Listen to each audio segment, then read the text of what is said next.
Alors moi je suis Diara, je suis chargée de communication de l'association Couverture pour tous et aujourd'hui on fait une activité qui s'appelle Aid pour tous. On offre des kits Korité à des familles qui sont un petit peu démunies, qui ne peuvent pas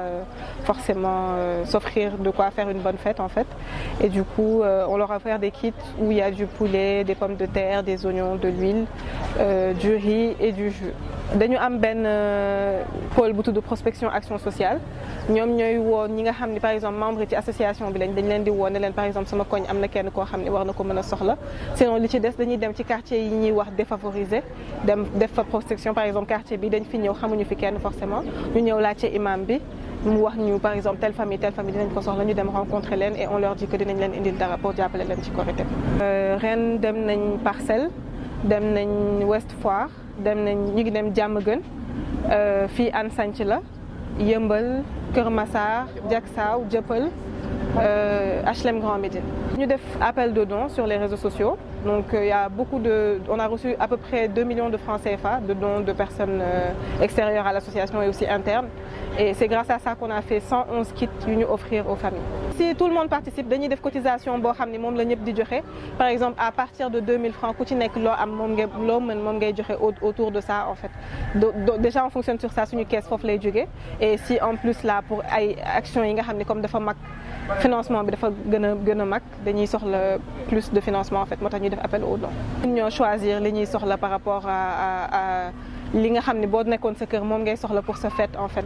les poulets les oignons les pommes de terre affaire yooyu c'est la base pour faire une bonne fête en fait loolu lañ choisir pour offrir leen ko.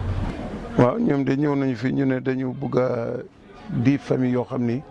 dañ leen jox ndimbal nag si weeru koor dimbali jullit moom lu rëy la parce que am na tiyaabo bu bëri bis ne ñu ne su fekkee nit ki mun na am nga si weeru koor war nga jël dara nga jox ko miskin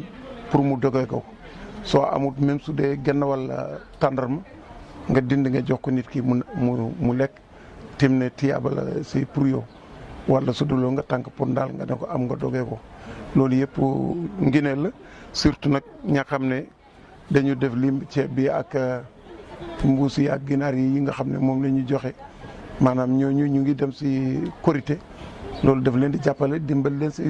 problème Korité samedi bee passé lu jiitu loolu woote woon nañu téléphone am na benn conseil de quartier bi nekk fii maanaam jokkaloo na woon nañu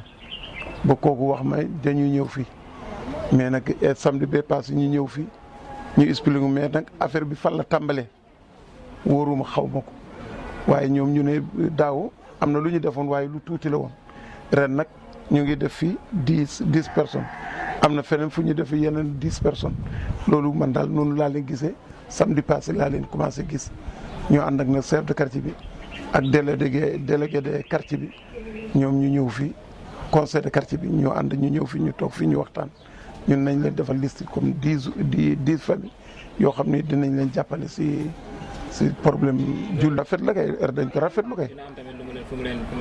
dina am fu mu féete kay parce que kenn ku ne su fekkee ne même donte ñaari tàndarma lañ la jox am na fu mu la féete di nga dogu di nga sant yàlla mais waxantuma nag lii dina am fu mu féete doomu aadama soo gisee lii su fekkee ne amuloo woon loo natte mbiru koor mun nga fi natte muuru koor soo amul woon li nga jënde ndawal bi nekk fii di nga tàmbali soo la doyut di nga tàmbali nga wut leneen nga yokk si kon kay njëriñ la pour ñoom bépp famille bu si am njëriñ la pour moom.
depuis que nous sommes là,